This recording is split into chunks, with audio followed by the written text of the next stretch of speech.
Good evening. My name is Imani Rupert Gordon, and I'm the Executive Director for Affinity Community Services. Affinity is a social justice organization, and we work with LGBTQ communities of color in the south side of the city. Specifically, we try to highlight the experiences of women and marginalized communities. I want to say thank you before we get started to Anna Deshawn, which is the Affinity Vice President, who is also in the back helping us with phones. And I also want to say hi to Maya Rupert. We have a special guest today. Maya Rupert is the Senior Policy Advisor for Secretary Castro at HUD, but she's not here representing HUD today. In fact, before joining HUD, she was the Policy Director for the National Center for Lesbian Rights. And I'm especially happy to have Maya here today because she's my sister, and we're actually really close. So I really love it every time we have an opportunity to have our work intersect. So thanks so much, Maya. Are you here? Are you? I'm here. I'm here. Thank you so much for having me. I'm really grateful to be a part of tonight. Perfect. So it's the last weekend of June, and so for many of us, we know that this is the finale of the culmination of a lot of Pride events. But we also know that it's also the beginning of sort of most cities' sort of large Pride event, and that's the same here at Chicago. So we're gearing up right now for our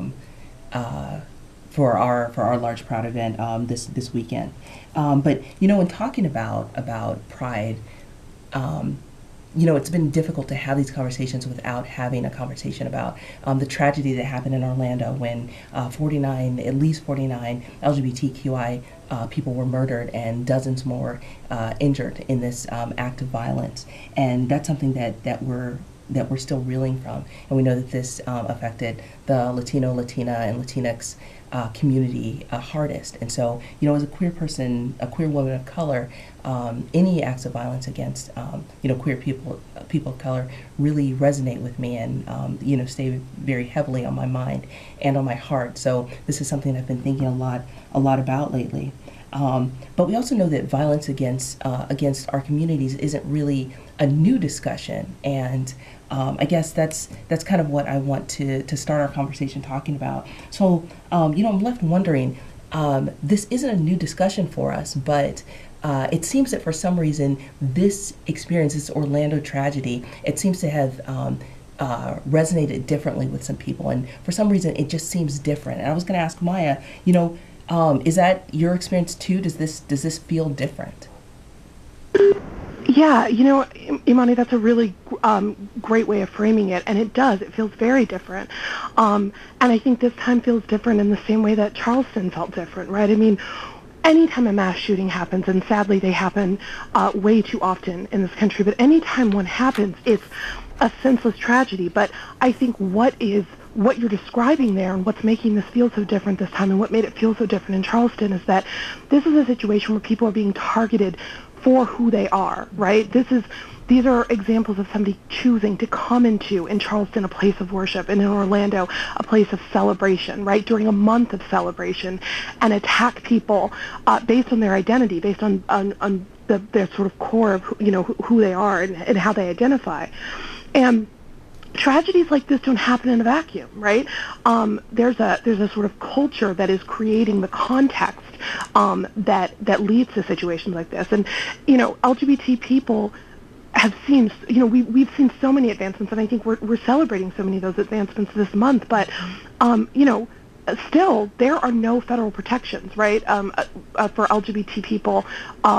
To be protected against discrimination based on employment, housing, or right to access public accommodations. And when that's the legal backdrop against which things like this are happening, I think we all have to take a really long look, and it feels different because we have to assess sort of how we have been in some situations sort of silently complicit in creating the culture that leads to tragedies like this. And I think very, very sadly we're in a situation where because of laws like that really do make it easy to deny the humanity, I think in a lot of times of the LGBT community, we've made it easier to target LGBT people, and especially LGBT people of color. Thanks so much for saying all that, Maya. I mean, a lot of that really resonated with me. Thanks for sharing. And I also think that you had mentioned, like these senseless acts of violence, and we're realizing that that's not really the case at all. These aren't senseless. Like this was purposeful and this was targeted, and that's the thing that I sort of keep going back to when we think about, what next steps are. And something came up for me is that I saw this Facebook post, and I very rarely engage with Facebook in this way, so I didn't respond to the post. But the Facebook post was asking, what was your first gay bar, and what was your first gay bar experience? And it resonated with me because I didn't interact, like I said, I didn't interact with the post, but I did. Think back to my first gay bar, and I remember that experience so well. I remember my experience at the Dakota, and I remember what I felt like. And I know you, Maya, actually had ended up going to the Dakota with me sometime. But I remember walking into this space and feeling valued and appreciated there, and just feeling special in a way that I hadn't before. And that experience is something that I remember years and years later, and I wouldn't have thought of that if this post didn't come up.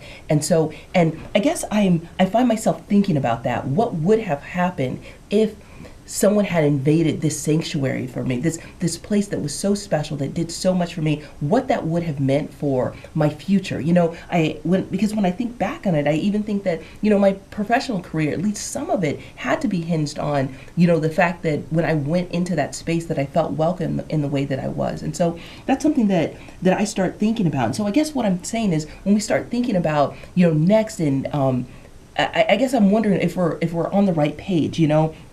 It is so incredibly inspiring to see Democrats sitting on the House floor demanding to be heard about gun laws and thinking about what's next. But I just wonder if we're going about that in the right way, because I think we also need to start thinking about who's being most affected by violence, gun violence and otherwise. But we're talking about LGBT people, low-income people, people of color. These are the people that are most affected by violence and by gun violence. And I wonder if we should start thinking about this as an issue of public health, and that's where we should start, about how we keep people safe. When we start thinking about people being targeted for who they are. This was a direct attack against LGBT people, against Latina, and Latinx people, and we need to start having these identities be at the forefront of these conversations.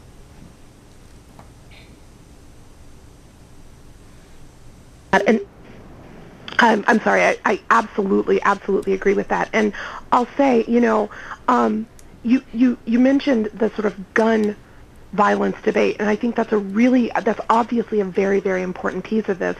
But I think it's important to sort of take a step back and look at how that conversation is happening, in the aftermath of this tragedy.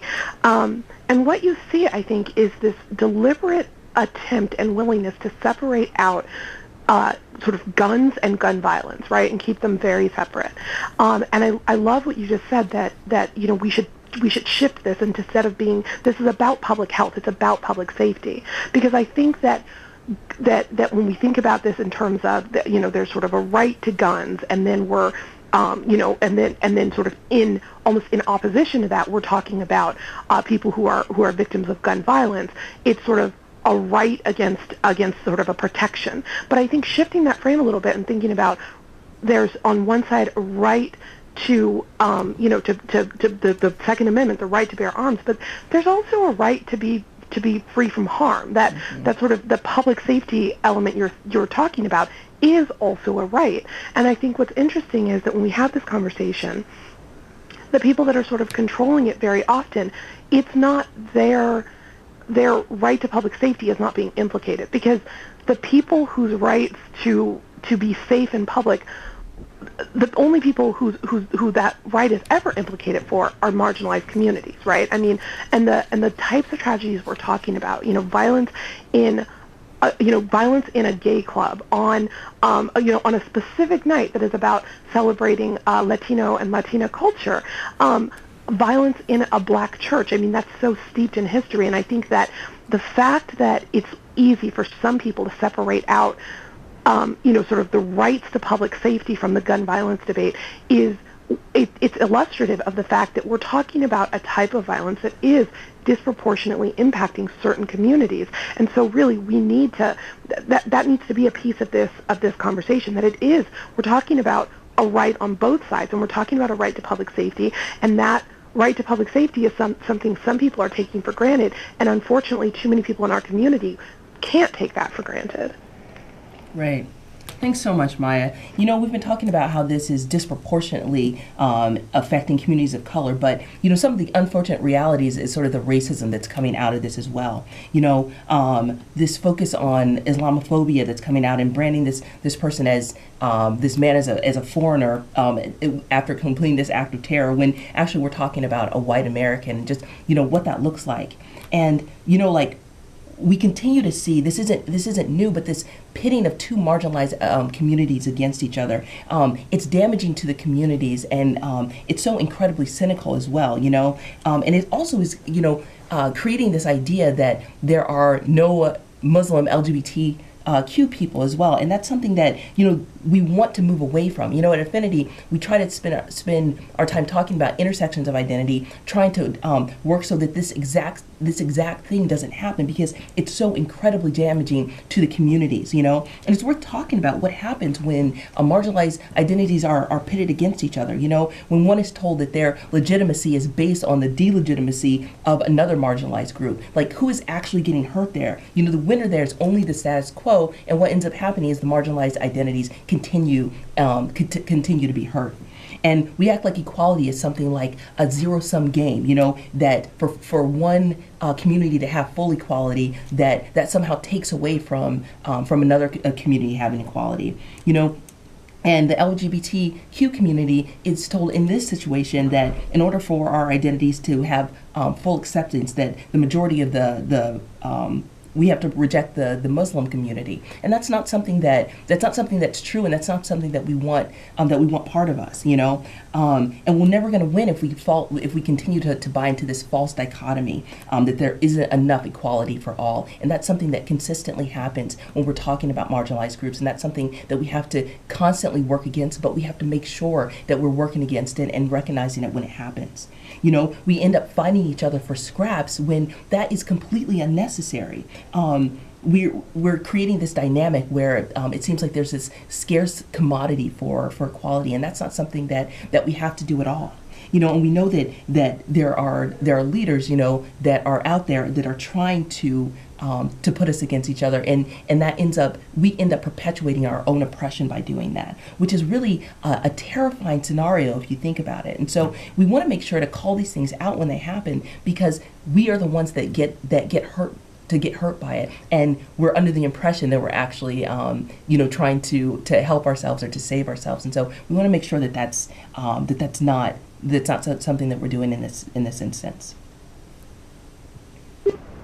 Yeah, Imani, I love the way you put that it becomes a situation where we're perpetuating our own oppression. I think that is exactly the dynamic that can arise, and that we have to very jealously guard against, which I know is so much of the project of Affinity.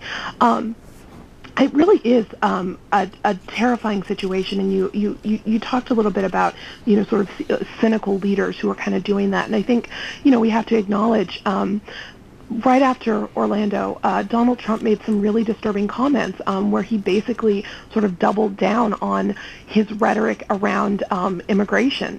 That he would institute a ban to keep Muslims out of the country, and again, just to the exact point you were making, he said it as though that was something that would protect the LGBT community, as though a single shooter who identifies as Muslim speaks on behalf of Islam, and that's just as irrational as a single shooter who identifies as Christian that we have seen a number of times. They don't speak on behalf of Christianity, but it's that sort of willingness to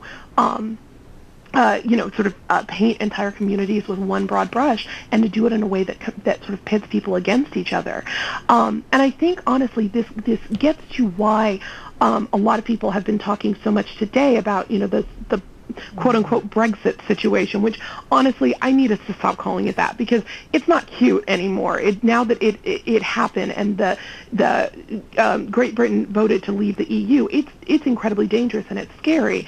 But I think one of the things that sort of came out of this is a cautionary tale about what happens when a campaign is based so fully on anti-immigrant, xenophobic, sentiments. Donald Trump has been able to foment some of that, and we saw that same thing happen that was sort of underlying that campaign. And it really is, it really is a dangerous culture that's being created. Yeah. Thanks so much for sharing all that, Maya. I wanted to move on and talk about sort of the bills that are coming out that are being created as a result of the tragedy in Orlando. And the thing that I want to talk about in particular was I saw something that said no fly, no buy. And basically, this would be the gun control measure. And the idea is that if you are on the no-fly list, then you would also be on a list that wouldn't be able to purchase weapons. And I was thinking about that because, when thinking about, this Orlando incident, and then we also talked about in Charleston, that this particular bill wouldn't have helped in either of these situations. And I'm trying to imagine sort of a recent situation where that actually would have helped us. And I just wonder, what kind of bill is this? Is this something that will help us, or I guess I'm curious because I didn't see how that really added up. And then I'm also wondering about the Democrats had this sit-in and it ended on Thursday, and I'm wondering what did that do, or what could it have done? I'm just wondering sort of next steps. What can we hope for? What are we thinking of? And I was just wondering the events from Orlando from a legal perspective, where does this leave us?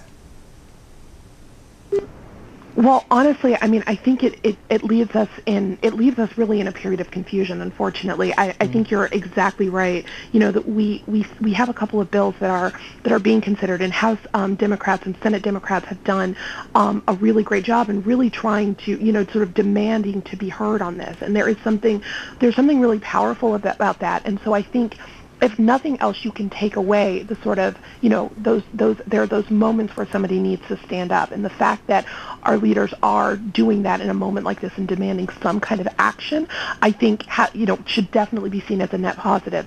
That being said, the bills that they're mobilizing around, you're exactly right, Imani. These are not bills that are aiming at the problem that we're saying that we want to solve.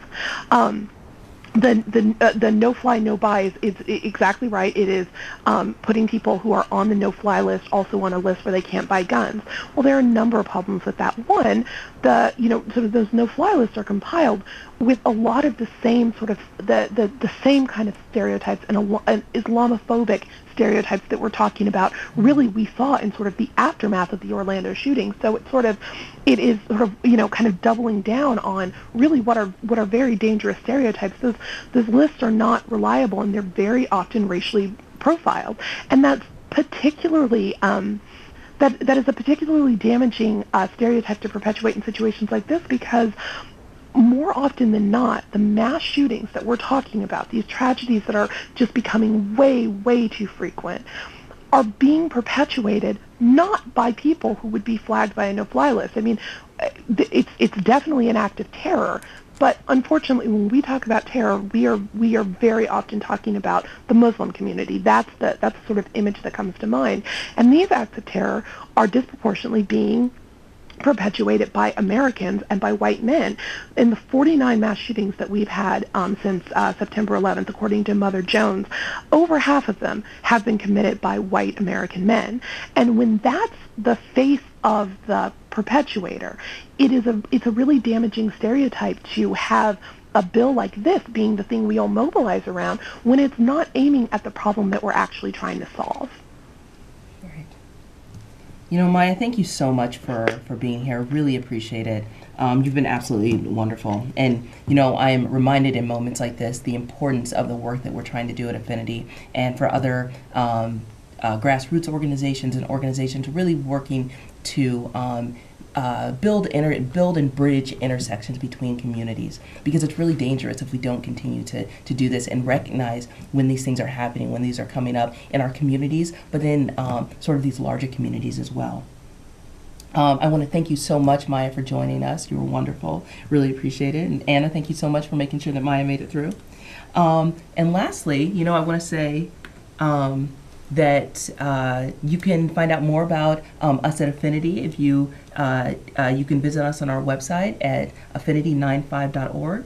Also, you can email me at Imani, IMANI, at affinity95.org, or call at 773-324-0377.